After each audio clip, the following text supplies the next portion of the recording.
At my grandmother's 80th birthday dinner, my mother smiled across the candlelight and said, "Mara, honey, this table is for family. Why don't you find yourself a seat at the bar?" 30 guests laughed. The waiter set a bill in front of me for $3,270, and somehow it was mine alone. I paid it, calm enough to fool them. Then a voice from the head of the table said, "One moment, please." Everything my mother had stolen for 24 years came crashing toward her. My name is Mara Quinn, and I learned early that my place in my family was the space between the wall and the washing machine. I was 5 when my parents died on Highway 12, crushed by a truck that ran a red light. My Uncle Owen took me in because my grandmother, Lillian, asked him to. His wife, Celia, never forgave me for existing. Her children, Ben and Elise, had framed school photos and real bedrooms upstairs. I had a narrow room in the basement and a life built from leftovers. Celia was careful. She never struck me, never left marks. She forgot my plate, forgot to mention my name in holiday photos, forgot to buy me the things she bought her own children. "You understand," she would say, which meant I was supposed to disappear politely. At 16, I asked whether my parents had left me anything. She laughed softly and said, "Sweetheart, they left us a burden." I believed her for years. The truth was that my parents had left a trust worth $600,000. Celia and Owen were the custodians. By the time I was old enough to ask real questions, the money was gone, spent on Ben's tuition, Elise's car, repairs to the house, vacations I was never invited to, and whatever else Celia wanted. I worked through nursing school, stockpiled every paycheck, and stopped asking.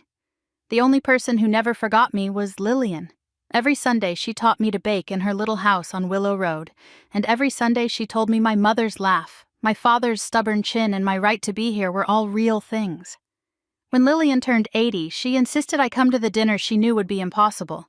She told me to wear something strong. I chose a navy dress and my mother's pearl earrings. At the restaurant, Celia had arranged the seating, so I was already being pushed toward the end. Ben arrived with a smirk. Elise arrived with a phone pointed at me.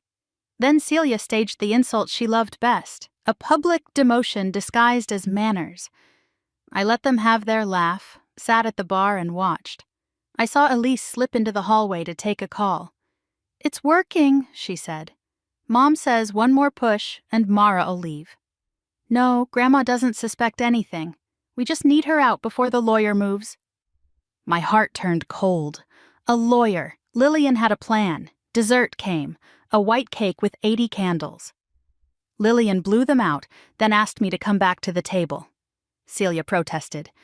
Lillian silenced her with one glance. Then she stood, small and steady, and told everyone that my parents had left me a trust, that every penny had been stolen, and that her attorney, Daniel Sloan, had the records. Daniel opened a briefcase and laid the bank statements flat on the table. My mother's face drained white as he read the withdrawals aloud. What happened next was not loud. It was worse. It was proof. The signatures, the dates, the purchases, all of it traced back to Celia and Owen. Then Lillian announced that she had amended her will and named me her sole heir. Celia called me ungrateful. Owen said nothing. Ben demanded a lawyer. Elise cried on cue.